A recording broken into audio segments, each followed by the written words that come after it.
This reading is from Genesis chapter 12, verse 1. Now the Lord said to Abram, "Go from your country and your kindred and your father's house to the land I will show you.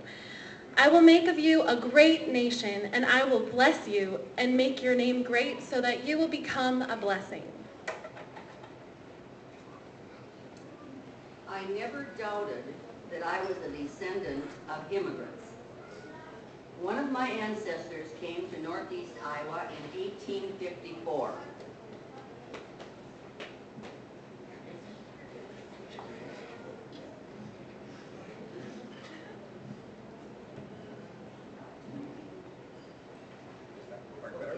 Okay, I'm a sixth-generation Norwegian-American.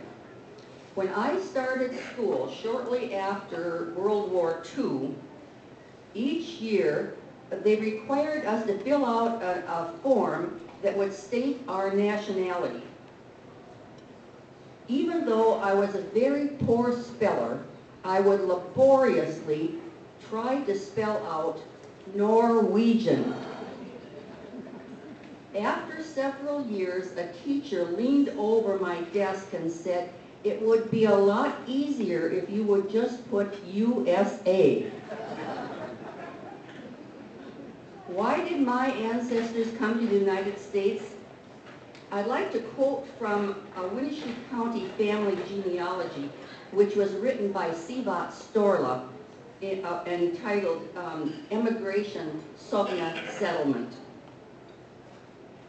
The Norwegian immigrants of the Sogna settlement came because of overpopulation, lack of employment, poor living conditions, the near starvation of some families, and no foreseeable prospect to alleviate their circumstances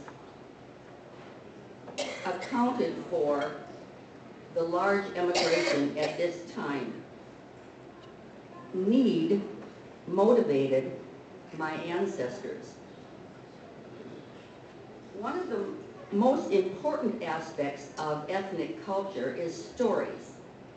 Many of you today have seen the play, The Story of Our Lives, which includes Luis, Onofre, Juventino, Javier, Oscar, Victor, and Aron from Guatemala and Mexico. And you might also have seen Weaving New Beginnings with Alma and Angelina and Livni. These actual immigration events, these future myths, these tales of heroes enrich our lives. These stories are both literature and history. Like other immigrants, Norwegians also have stories. And I'd like to share 3 of the many crossing stories handed down in my family. Martha Eggy, who left Norway in 1854, was at sea for 11 weeks. On one day, the passengers counted 70 icebergs. After landing safely in Quebec, many of her fellow passengers came down with cholera and died. Martha, however, arrived safely in Glenwood Township, Winnebago County, Iowa. In 1870, when great-grandma Brita Invik sailed on the Valkyrie from Norway with 700 other passengers, they came upon a ship which had broken apart.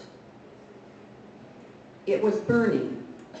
Years later, when she was interviewed for her 100th birthday by the Decorah newspaper, she said she had never forgotten the screams of the passengers who could not be rescued. On another crossing, the ship strayed off course, and the immigrants were at sea longer than they had expected. Ragnhild and Andrew Andreas, my husband's great-grandparents, told how they thanked God for a stranger on the ship who shared food with them.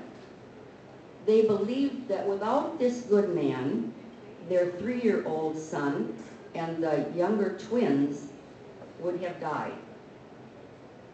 Years later, Ragnhild, who never learned English, stood beside the swinging bridge in Fremont Township and gave cookies to children who crossed the river on their way home from school. We Norwegians have many stories, but I have time for only one more. Ragnhild and Andrew arrived in Winneshiek County, Fremont Township, in the fall, too late to build a log cabin. Consequently, they tipped their wagon up against a side hill, piled brush over it, and wintered in Iowa under that shelter. They lived in a manner not very different from the Sami back in Norway or from some Native Americans. I'm proud to be descended from Norwegian immigrants and proud to join hands with Iowa's new immigrants. If we suffer, we need to know that we are not alone. And if we flourish, we need to find out how to help others. Thank you.